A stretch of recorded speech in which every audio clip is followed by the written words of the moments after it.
where everybody, or rather virtually everybody in the world, whether it's UK Uncut activists here or our extraordinarily successful tax justice network in Africa, everybody is in some respects a victim to this tax haven economy.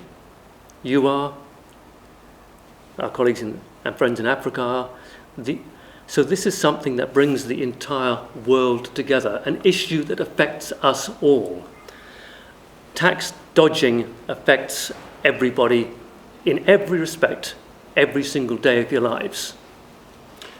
We in Britain lose approximately £120 billion every single year to tax avoidance, tax evasion, and to uncollected taxes. The biggest problem, of course, by far, is tax evasion.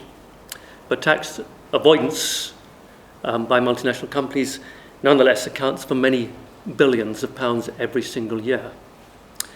And this means austerity. It means cuts to the NHS. It means cuts to school budgets. It means we're not investing enough in research and development. It means an awful lot of other things which could be possible if we started to take this seriously. It's certainly imposed dramatic cuts in Britain, but for countries like Greece, it's been a catastrophe. Greece has never had an effective tax system. The entire elite of Greece has been tax evading and tax avoiding since the end of the dictatorship, when the military junta was overthrown in the late 1960s. By that time already, most of the Greek ship owners had set themselves up here in Britain as non-domiciles, so they don't pay tax here, and they certainly don't pay tax there, which has meant that for the last 45 years or so, Greece has funded virtually all of its state revenue and capital expenditure from debt. The only people who pay taxes in Greece are the public servants, because they pay as they go. Everybody else doesn't. The result is a disaster. Huge levels of indebtedness, which is the worst way of funding government programs. Huge external borrowings from banks across the world, none of which were affordable from word go. And we all know that Greece is a total basket case. For anyone who wants to investigate, and this chart, which is an IMF chart, by the way, or a chart based on, I'm not expecting you to understand it, I just wanted you to pick up one fact, which is that Greece is there in the middle. This is looking at capital flows into and out of Greek banks over the preceding 10 years or so. And you can see that the vast majority of the capital flows into and out of Greek banks were going to places like Luxembourg, Switzerland, British Virgin Islands, United Kingdom, Isle of Man, Liechtenstein, Cayman Islands, Jersey, Bahrain, Bermuda, Guernsey. That says it all. All of the inflows and outflows from Greece were going via tax havens, whether they're major tax havens like the United States and Britain, or minor ones like Jersey and Liechtenstein. Greece's capital had almost entirely gone offshore. And somehow, it's not just academic economists who hadn't picked up on this, the IMF hadn't picked up on this, the Bank for International Settlements hadn't picked up. This was one gigantic blind spot in the entire global financial infrastructure. And what applies to Greece applies to virtually every other country around the world, increasingly so. So this is the world we're exploring.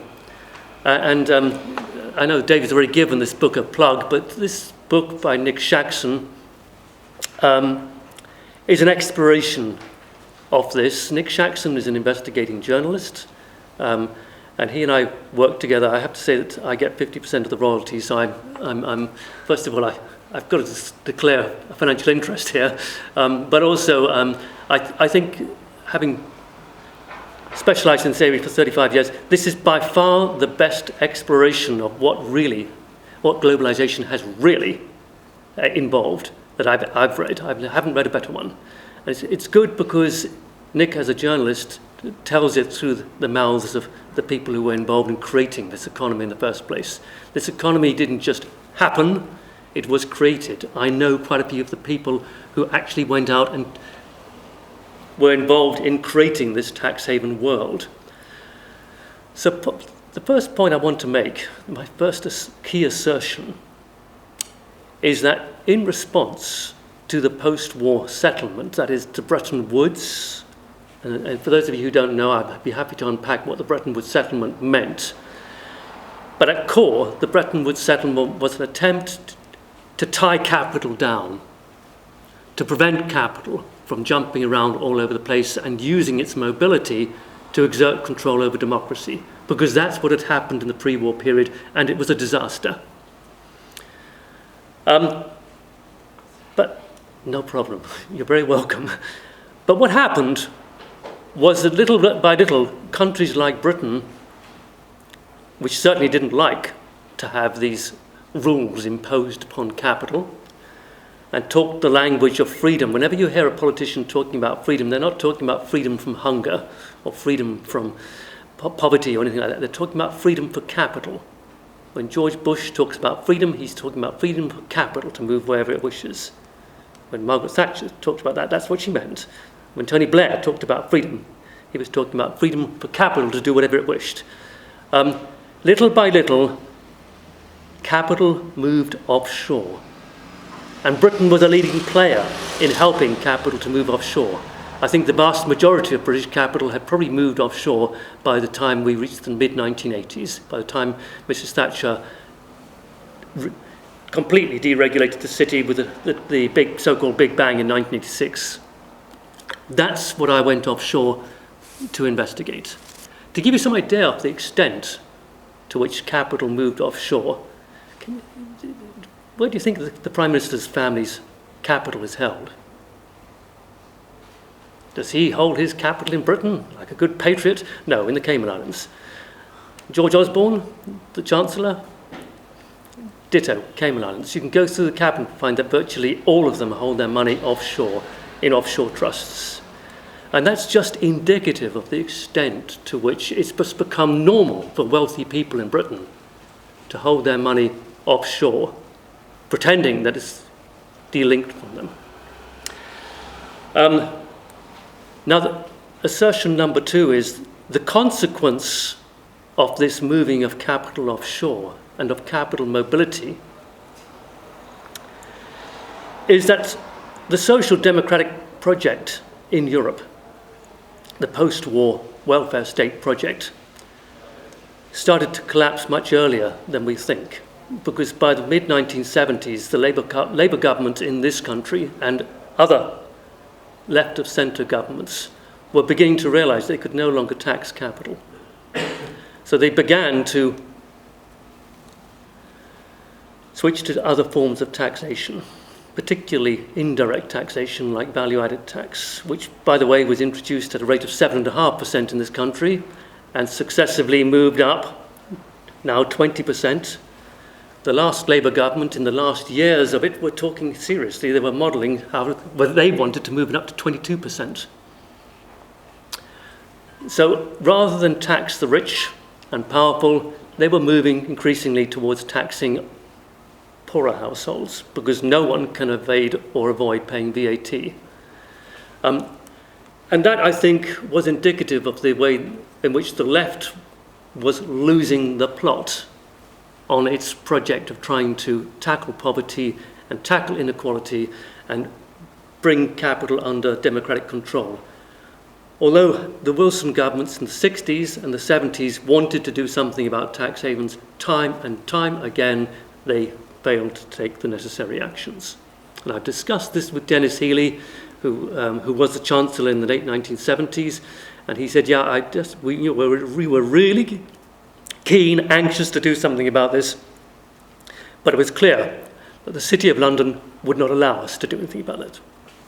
We can discuss that later on. So against that background, which is a very bleak background, I want to talk about why we, democratic occupied people, need to take tax very, very seriously. Carved above the the doors of the Internal Revenue Service in Washington is the saying, tax is the price we pay for civilization. In fact, I've just made a film with film directors in America, Canadian, called The Price We Pay, which is precisely about this. You can't have any kind of democracy without tax. You can talk about things endlessly, you can have endless meetings where we decide we're going to do this, that and the other, but without money to pay for education and health, to pay for inequality, or rather to tackle inequality, to tackle poverty, you need to have serious money.